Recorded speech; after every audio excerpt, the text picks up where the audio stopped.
سارے تو نہیں مگر کچھ مخصوص لوگ جو ہمارے ساتھ اٹیچ ہیں، سب کو السلام علیکم ورحمۃ اللہ وبرکاتہ۔ آپ سب کو اہلاً و سہلاً مرحبا۔ بس مصروفیات اور ایک دو وجہ سے بس خلاصہ ایک دو دن نہیں اپلوڈ کر سکے، لیکن انشاءاللہ آج 25واں 26واں اور 27واں بلکہ 28واں سپارہ بھی میں یہ چاروں سپارے آپ کے سامنے انشاءاللہ کوشش کر کے مختصر سے وقت میں آپ کے سامنے بیان کرنے کی کوشش کرتا ہوں۔ آج جو رات ہے وہ بڑی قیمتی رات ہے۔ میں جب قرآن پڑھ رہا تھا تو دل میں یہی خیال تھا کہ جس طرح دن کمپلیٹ ہوتے جا رہے ہیں رمضان کے، قرآن کے سپاروں کے، پتہ نہیں ایسے لگتا ہے کچھ پڑھا ہی نہیں اور وہ عمل جو کرنا تھا وہ ہم نے سیکھا ہی نہیں۔ تو اللہ ایسے دلوں سے محفوظ فرما دے اور ایسا قرآن جو سینوں میں نہ اترے اللہ اس سے محفوظ فرما دے۔ میرے بھائی، ہم سب مسلمان ہیں، کسی کو کافر نہیں مرنا چاہیے، کسی کو جاہل نہیں مرنا چاہیے، کسی کو لا علمی میں نہیں مر جانا چاہیے۔ سب کو اللہ کے قرب میں جانا ہے۔ جو جہاں پر ہے جیسا ہے محنت کریں، کوشش کریں، قرآن کو سیکھیں، پڑھیں۔ اس میں بڑی باتیں اللہ نے کی، میں آج آپ کے سامنے کرتا ہوں کچھ باتیں۔ تو بہرحال آج ہمارا 25واں سپارہ ہے، الیہ یرد۔ یہ سپارہ، اس کے اندر ہمیں سورۃ الشعراء، سورہ زخرف، سورۃ الدخان اور سورۃ الجاثیات یہ پڑھنے کو ملیں گی۔ سورۃ الشعراء جو ہے یہ مکہ کے آخری دور میں نازل ہوئی، جب ایک طرف مکہ والے رسول اللہ صلی اللہ علیہ وسلم کی قتل کی سازشیں کر رہے تھے اور دوسری طرف صحابہ جو ہیں وہ ہجرت کر کے مدینہ جا رہے تھے۔ تو اللہ تعالیٰ نے مدینہ میں آخر اپنی ریاست تھی، وہاں مسلمان بھی کافی لوگ ہو چکے تھے، تو اسلامی قوانین، وہ اسلامی ریاست کا خد و خال جو تھا وہ اللہ نے واضح کر دیا۔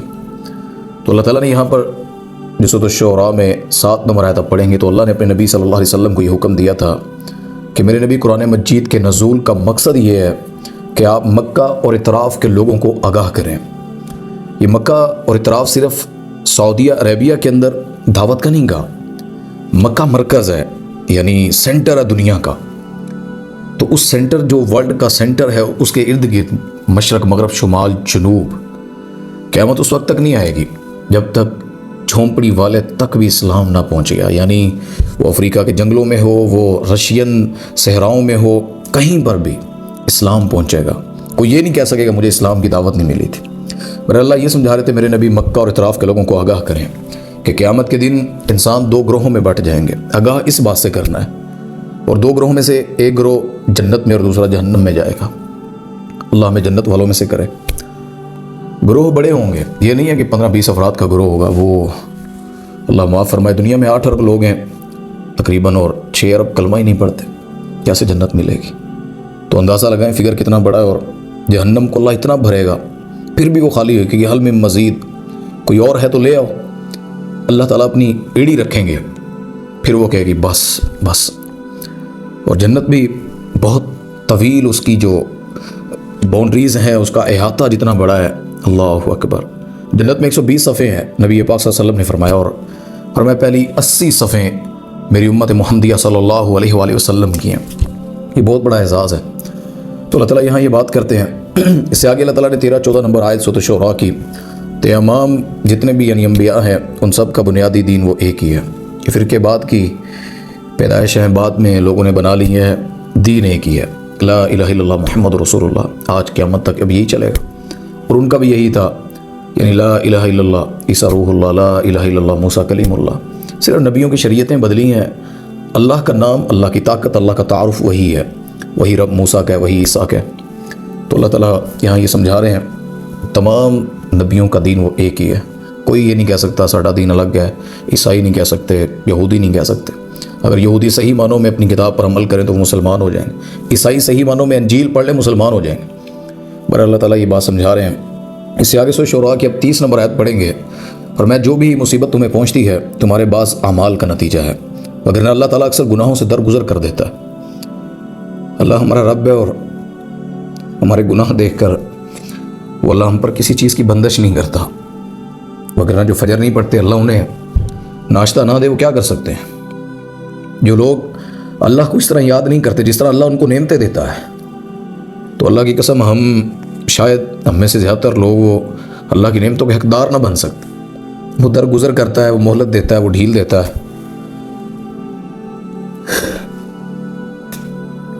ہم میں کہ کبھی بھی ایک رمضان سے دوسرا رمضان، ایک جمعے سے دوسرا جمعہ، اور ایک نعمت سے دوسری نعمت ہمیں اللہ یاد ہی نہیں رہتا. بڑے بدبخت ایسے ہوں گے رمضان بھی پائیں گے اور اللہ کو نہیں منا سکے. اس کا اللہ نہ ہوا اس کی کیا عبادتیں ہیں، اس کی کیا چدراہٹ ہے، اور کیا اس کا دین ہے، کیا اس کے چرچے ہیں دنیا میں. بہرحال اللہ تعالیٰ فرما رہے ہیں کہ میں درگزر کر دیتا ہوں. بڑے اعمال ایسے ہیں، بڑے گناہ تمہارے ایسے ہیں. اس سے آگے اللہ تعالیٰ نے 36 سے 40 نمبر آیت تک مومنوں کی صفات بیان کرتے ہوئے فرمایا کہ اپنے رب پر توکل کرتے ہیں، کبیرہ گناہوں سے، فحش کاموں سے پرہیز کرتے ہیں، جب انہیں کوئی غصہ دلاتا ہے تو معاف کر دیتے ہیں، اللہ کی بات کو قبول کرتے ہیں، نماز قائم کرتے ہیں، اور معاملات کے اندر باہم مشورے سے واپس میں کام لیتے ہیں، اپنے مال سے دوسروں پر خرچ کرتے ہیں، جب ان پر ظلم ہوتا ہے تو وہ بدلہ لیتے ہیں، جب ان پر ظلم کوئی کرتا ہے کافر، جس طرح فلسطین کا مسئلہ ہے، کتنا گہرا مسئلہ ہے اور کوئی بدلہ نہیں لے رہا. وَلَا تَحْسَبَنَّ اللَّهَ غَافِلًا عَمَّا يَعْمَلُ الظَّالِمُونَ. ظالم یہ نہ سمجھے کہ اللہ غفلت میں ہے، اللہ پکڑے گا، ڈھیل دیتا ہے، آزماتا ہے کب تک انسان کیا کرتے ہیں. اصل پکڑ تو ان کی ہوگی نا جو مسلمان ہیں، جو چپ رہتے ہیں جانتے ہوئے بھی اور دین پر نہیں چلتے. اس سے آگے اللہ تعالیٰ نے 49 اور 50 نمبر آیت میں سورۃ الشعراء کی وہ کہتے ہیں کہ جس اولاد پر فخر کرتے ہیں یہ اللہ ہی کی تو عطا کردہ ہے. یعنی جس اولاد کو یہ سمجھتے ہیں نا، جس کی وجہ سے دین چھوٹ جاتا ہے، جس کی وجہ سے شریعت سمجھ نہیں آتی، جو اولاد چاہ رہی تھی، اولاد کہہ رہی تھی. اور بڑے لوگ ایسے ہیں، بیٹیاں نہ ہوں طلاقیں دے دیتے ہیں، بیٹے نہ ہوں طلاقیں دے دیتے ہیں، کوئی مسئلہ ہو بیوی کو طلاق دے دیتے ہیں. اللہ کہتے ہیں یَہَبُ لِمَن یَشَاءُ اِنَاثًا وَیَہَبُ لِمَن یَشَاءُ الذُّکُورَ. بیٹے دینے ہیں یا بیٹیاں میری اللہ کی مرضی ہے، میں کچھ بھی نہ دوں، کون ہے اسے پوچھنے والا؟ وہ محروم کر دے. کوئی ہے جو اللہ کے مقابل کہے کہ میں اولاد دیتا ہوں؟ کوئی نہیں دے سکتا ہے. اس سے آگے اللہ تعالیٰ نے فرمایا کہ مکہ والے کہتے تھے محمد صلی اللہ علیہ وسلم یہ مجھ پر جو وحی نازل ہوتی ہے اگر یہ سچ ہے تو یہ کبھی وحی ہم پر کیوں نہیں آتی ہے، صرف اس پر اترتی ہے؟ ہم بھی تو سردار ہیں، ہم بھی مکہ میں رہتے ہیں، ہم بھی قریش قبیلے کے ہیں. تو اللہ تعالیٰ نے یہاں 51 نمبر آیت میں فرمایا کہ ہر انسان کے لیے ممکن نہیں ہے کہ اللہ اس سے کلام کرے. اللہ جس پر چاہتا ہے وہی بھیجتا ہے، یا پردے کے پیچھے سے ہم کلام ہوتا ہے، یا فرشتے کو بھیج کر اپنا پیغام پہنچاتا ہے. یہ لازم نہیں ہے کہ اللہ ہر کسی سے کلام کرے. وہ کسی سے کوہ طور پہ بات کرتا ہے، کسی سے کنویں میں بات کرتا ہے، اور کسی کو معراج کی رات آسمانوں پر بلا کر بات کرتا ہے. یہ اللہ کی تقسیم ہے. کون کس کے کہنے پر وہی بدل سکتا ہے، کون کس کے کہنے پر وہی لا سکتا ہے. بڑے لوگوں کے پاکستان میں بھی جس طرح عقائد ہے، وہ کہتے ہیں کہ جبرائیل علیہ السلام نے وہی لانی نبی پاک صلی اللہ علیہ وسلم کے پاس تھی، وہ لے حضرت علی کے پاس لانی تھی، لے حضرت محمد صلی اللہ علیہ وسلم کے پاس گئے. معاذ اللہ، ایسا کوئی مسئلہ نہیں ہے. وہی اس پر اترتی جس پر اللہ چاہتا ہے. اس سے آگے سورہ زخرف ہے.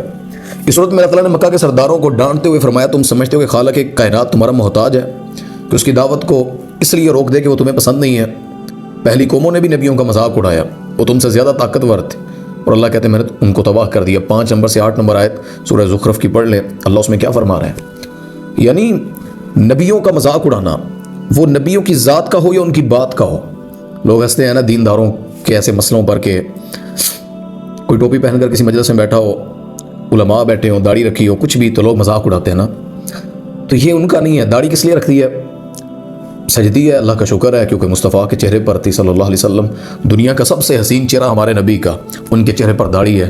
جو رکھتا ہے اس محبت، میرا تو یقین ہے جو اس نیت سے داڑھی رکھتا ہے نا کہ میں نے نبی کی سنت سمجھ کر نبی کے چہرے جیسا چہرہ بنایا ہے، اس چہرے کو اللہ کبھی جہنم میں نہیں جلائے گا، قبر کے عذاب میں نہیں جلائے گا اللہ اس چہرے کو. کیوں؟ مجھے جو چیز پسند ہے نا میں اسے سنبھال کے رکھتا ہوں. میرا موبائل، میری گاڑی، میرا گھر، کچھ بھی، ایوری تھنگ، اس کو سنبھال کر لوگوں کو اس کو نقصان نہیں پہنچانے دیتا. جس چیز کو نبی کی پسند ہو اور اللہ کے حبیب کی محبت میں رکھی گئی ہو، اللہ اسے آگ میں جلائے گا. اللہ تعالیٰ سے امید ہے کہ انشاءاللہ اللہ ایسے لوگوں کے ساتھ محبت سے پیش آئے گا. اس سے آگے اللہ تعالیٰ فرماتے ہیں عرب کے سردار کہتے تھے کہ اگر اللہ کو سرداروں میں سے کسی کو نبی بنانا چاہیے تھا، یعنی اللہ کو بنانا چاہیے تھا سرداروں میں سے ہی، تو فرمایا کہ ان کی ڈیمانڈ جو ہے جو وہ یہ چاہ رہے ہیں، تو یہ رحمت ہے نا، رب کی رحمت کرے اور نبی بنا دے، تو یہ رحمت ان کے ہاتھ میں ہے کہ وہ کہہ رہے ہیں کہ محمد صلی اللہ علیہ وسلم وہ کہہ دیتے کہ نہیں مجھے نہ نبی بناؤ، فلاں کو بنا دو، فلاں کو بنا دو. یہ نبی پاک صلی اللہ علیہ وسلم کے ہاتھ میں نہیں ہے، یہ اللہ چاہتے ہیں. اور ساتھ وہ کہتے ہیں فخر کرتے ہوئے مال پر نا کہ ہمارے پاس تو دولت ہے، یہ تو یتیم ہے، غریب ہے، بکریاں چراتا ہے۔ اور میں تمہیں مال کس نے دیا ہے؟ تم کوئی ذاتی لے کر آئے ہو دنیا میں؟ تمہیں اللہ نے مال دیا ہے۔ ابھی بھی جو لوگ خرچ نہیں کرتے نا ہمارے ملکوں میں بھی، اور جو کر لیتا ہے وہ اکڑ کے چلتا ہے، میڈیا پر دکھا دکھا کر نیکی دکھائیں، جہاں پہ رغبت اختیار کروانی ہو، کوئی جماعتیں چلانی ہو، ٹھیک ہے، لیکن اس طرح شخصیت پسندی کو ظاہر کرنا کہ میں ہی کر رہا ہوں، تو مال اپنے سے دے رہے ہو، اللہ نے دیتے جو دینا ہے۔ وَأَنفِقُوا مِمَّا رَزَقْنَاكُمْ، اس سے خرچ کرو جو تمہیں رزق دیا گیا ہے، اللہ نے دیا تمہیں وہ رزق۔ تو اللہ تعالیٰ اس چیز پر بھی ان کی پکڑ کر رہے ہیں کہ یہ ایسا مسئلہ نہیں ہے، یہ جو نبوت ہے نا یہ بہت اللہ کی رحمت بلکہ اس سے بھی بڑی چیز ہے، اللہ جس پہ چاہے اسے نازل فرماتا ہے، یہ کسی کے اختیار میں ہی ہے، اللہ نے کسی کے ہاتھ میں یہ اختیار دیا ہی نہیں ہے۔ اس سے آگے فرماتے ہیں ہماری نظر میں دنیا کی دولت اتنی حقیر ہے کہ اگر کمزور ایمان لوگوں کے بھٹکے کا خیال نہ ہوتا، بھٹکنے کا ان کا، تو اللہ تعالیٰ کفر کرنے والوں کو سونے اور چاندی کے محلات بنا دیتا، اور یہ سب دنیا کا حقیر مال ہے۔ جو آخرت قیمتی ہے وہ صرف متقین کے لیے ہے، جیسے زخرف کی 33 اور 35 نمبر آیت۔ دولت کافروں کو اللہ اگر اتنی زیادہ دے دینا جتنی وہ سمجھیں گے حد سے بڑھ جائیں، اللہ نے ایسا نہیں کیا۔ مسلمانوں کو بھی اللہ نے بڑی دولت دی، بڑے ملک امیر ہیں ملک مسلمانوں کے، اور کافروں کو بھی دی۔ مسلمانوں کو اس لیے دی کہ اللہ کے راستے میں خرچ کرو، اللہ کی تعریف کرو، اللہ کا شکر ادا کرو، اور کافروں کو اس لیے دی کہ ان کی زمین پر جنت آخرت میں ان کا کوئی حق نہیں، آخرت متقین لوگوں کے لیے۔ متقین کسے کہتے ہیں؟ ڈرنے والے، فکر رکھنے والے۔ اس سے آگے سورۃ الدخان ہے، اس میں بھی اللہ نے مکہ والوں کو تنبیہ کرتے ہوئے فرمایا کہ اگر تم نبی کی مخالفت سے باز نہ آئے تو تمہارا انجام بھی آل فرعون والا ہوگا۔ انہیں کس قدر نعمتیں میسر تھیں، کس قدر خوبصورت باغات اور چشمے ان کے پاس تھے، کھیتیاں تھیں، بہترین زمین تھی، نعمتوں کے مزے اڑا رہے تھے، من و سلوہ اترتا اور پتہ نہیں کیا کیا، اتنی رحمتیں جب مانگتے اللہ انہیں دیتا تھا، اور اتنے مسائل، اتنی چیزیں بھی نہیں اللہ نے ڈالی، یعنی آسانیاں ہی آسانیاں تھیں۔ لیکن جب انہوں نے اللہ کے نبی کا انکار کیا، نبی کی بات نہ مانی، نبی کو کہتے تھے تو آیا کر، شہروں میں گھوما کر، شعیب علیہ السلام کو کہتے تھے تو نبی ہے تو اللہ کی بات کیا کر، یہ تجارت میں ناپ تول کو سمجھانے نہ آیا کر، یہ بازاروں کا مسئلہ ہے، تاجروں کا مسئلہ۔ اللہ نے تباہ کر کے رکھ دیا صرف ناپ تول کی کمی کی وجہ سے، ایک انکار۔ یہ انکار اللہ کا آخرت کا تو وہ بڑی بات ہے، وہ تو بات ہی دھیرے سے ختم ہو جاتی، چھوٹی چھوٹی باتوں کا نبی کا انکار کرنا، تو اللہ کہتے ہیں اللہ نے انہیں تباہ کر کے دوسری قوم کو ان نعمتوں کا وارث بنا دیا۔ یعنی کہاں بنی اسرائیل سے وہ چیز چلتی چلتی آئی، اور اللہ نے بنی اسماعیل میں یہ آخری شرف قرآن، یہ آخری امت بنی اسماعیل کو اللہ تعالیٰ نے عطا کر دیا بنی اسرائیل سے۔ تو اللہ کہتے ہیں تو ان کی تباہی پر نہ آسمان رویا نہ زمین روئی۔ یہ سورۃ الدخان کی 25 اور 29 نمبر آیت میں اللہ تعالیٰ یہ فرما رہے ہیں، یعنی ان پر یہ نہیں تھا کہ تباہ ہو گئی تو پیچھے کوئی رونے والا وویلا کرنے والا تھا۔ اللہ کہتے ہیں کوئی اس پر رونے والا، زمین بھی نہیں روئی، اتنے گندے لوگ وہ بن گئے نبی کا انکار کرنے والے، نہ آسمان رویا نہ زمین روئی۔ اور نبی پاک صلی اللہ علیہ وسلم کے بعض صحابہ ایسے تھے، ان کے جنازے اٹھے تو آسمان سے فرشتے پڑھنے آئے تھے۔ یہ آسمان کے فرشتوں کا آنا، یعنی آسمان بھی رویا اس غم میں، یہ علامت متقین لوگوں کی۔ کافروں پر نہ زمین روتی ہے نہ آسمان روتا ہے۔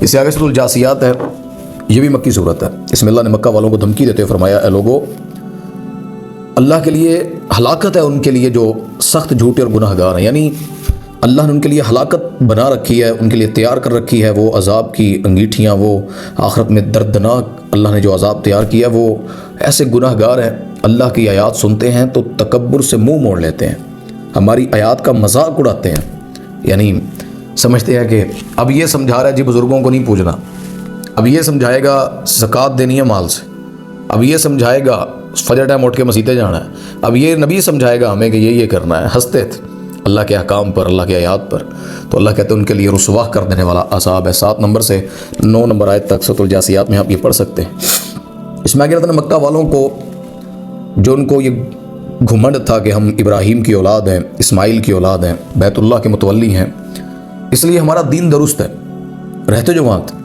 ابھی بھی بعض لوگ جو بیت اللہ جا کر نماز نہیں پڑھتے نا، میں ایک ویڈیو سن رہا تھا تو ان کا عالم دلیل دے رہا تھا کہ بیت اللہ میں تو 360 بت بھی تھے، لہٰذا اب بھی اگر کوئی وہاں پر اہل حدیث امام ہے یا کوئی جس طرح وہ اپنے آپ کو سلفی کہتے ہیں وہاں کے امام، تو وہ اس کو یہ دلیل دے کر سمجھا رہا تھا کہ ان کے پیچھے نماز نہیں ہوتی، تب کافروں کی بتوں کی حکومت تھی، آج ان غیر اللہ کے یعنی غیر نبی کے ان کی یہاں پر بادشاہت چل رہی ہے اور یہ وہاں پر مصلی سنبھال کر بیٹھے۔ پتہ نہیں یہ کس طرح کی لاجک ہے اور کس طرح کا دین ہے۔ اللہ کی آیات قرآن سنانے والے، اللہ کے نبی کا تعارف کروانے والے، قرآن و حدیث پر چلنے والے وہ لوگ مکہ کے، ان کے پیچھے نماز نہیں ہوتی، قبرستانوں میں مسجدیں بنائی ہوئی ہیں جہاں نماز نہیں پڑھنی، ان جگہوں پر یہ سارے قبرستانوں میں مسجدیں بنا کر دیکھیں گے ہم نمازیں پڑھتے ہیں، وہاں مسجدیں ہیں، قبروں میں مجاوروں کے پیچھے نمازیں پڑھتے ہیں، جاہلوں کے پیچھے پڑھتے ہیں، بدعتیوں کے پیچھے پڑھتے ہیں، امام کعبہ کے پیچھے نہیں ہوتی۔ نصیب ہے اپنے اپنے۔ بہرحال اللہ تعالیٰ نے ان کے لیے فرمایا کہ یہ میں نے مثال قائم کر دی ہے بنی اسرائیل والوں کی کہ وہ بھی نبیوں کی اولاد تھی، انہیں حکومت اور نبوت بھی دی اللہ نے، وافر رزق دیا کائنات کے رب نے انہیں، لیکن جب انہوں نے اللہ کے احکام میں اختلاف شروع کر دیا تو اللہ نے ان سے یہ منصب چھین لیا۔ 16 اور 19 نمبر آیت میں یہ آپ پڑھ سکتے ہیں اللہ نے ان سے کیسے منصب کھینچا۔ یعنی منصب ہمیشہ نہیں رہتے، عہدے ہمیشہ نہیں رہتے۔ جو حق ادا کرتے ہیں اور حق ادا کرتے دنیا سے چلے جائیں ان کی تو بیڑا یعنی پار ہے ان کا، لیکن جن کی ذمہ داریاں پوری نہ ہوئیں، کوئی بھی ہیں، مسلمان ہے، باپ ہے، بیٹا بیٹی، کوئی بھی جس نے اپنا حق ادا نہ کیا، اللہ کے نبی کو پہچاننے میں، اپنی اولاد کو سمجھانے میں، اپنے شوہر کو، اپنی بیوی کو، اپنے رشتہ داروں کو، کسی کو بھی نہ ڈرایا، نہ کوئی ایسا کام، تو یہ فضیلتیں اللہ ان سے بھی کھینچ لیتا ہے، صرف بنی اسرائیل سے نہیں۔ آج بھی آپ دین چھوڑ دیں آپ کا خطہ ختم ہو جائے گا اسلام سے۔ تو یہ باتیں اللہ تعالیٰ نے اسی بارے میں کی ہیں۔ انشاءاللہ مزید تفصیل سے آپ سے گفتگو کریں گے اگلے سپاروں میں جو اللہ نے، میں مختصر سے وقت میں کوشش کرتا ہوں کچھ باتیں رکھی جائیں، باقی تفصیل سے آپ اس میں پڑھیں، بہت ساری باتیں اللہ کریں گے، ہر آیت میں اللہ نے کمال تشریحات رکھی ہیں، اللہ عمل کی توفیق عطا فرمائے۔ السلام علیکم ورحمۃ اللہ وبرکاتہ۔